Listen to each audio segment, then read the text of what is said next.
तृतीयपंथीयांचे जीवनमान सुलभ होण्यासाठी त्यांना रोजगार मिळणे आवश्यक आहे। त्यामुळे संबंधित शासकीय यंत्रणांनी तृतीयपंथीयांच्या रोजगार निर्मितीसाठी प्रयत्न करून विविध माध्यमातून रोजगाराच्या संधी उपलब्ध करून द्याव्यात, असे निर्देश विभागीय आयुक्त डॉक्टर प्रवीण गेडाम यांनी दिले।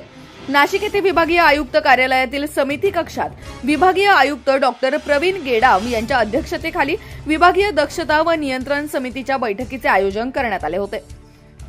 त्यावेळी श्री गेडाम बोलत होते। दूरदृश्य प्रणालीद्वारे विभागातील सर्व जिल्ह्यांचे जिल्हाधिकारी, पोलीस अधीक्षक, जिल्हा परिषदेचे मुख्य कार्यकारी अधिकारी, जिल्हा परिषद सहाय्यक आयुक्त, समाज कल्याण, जिल्हा समाज कल्याण अधिकारी, जिल्हा परिषद सहभागी झाले होते।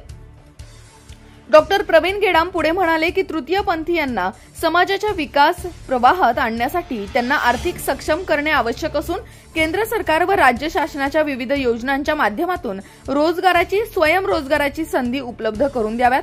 तसेच गेल्या 6 महिन्याच्या कालावधीत घडलेल्या गुन्ह्यांचा तपशील जिल्हावार आढावा घेण्यात आला। त्या अनुषंगाने अत्याचारग्रस्तांना देण्यात आलेले अर्थसहाय्य व त्या संदर्भात करण्यात येत असलेल्या उपाययोजनांबाबत सर्व यंत्रणांनी दक्षता घेणे आवश्यक असल्याचे यावेळी त्यांनी सूचित केले।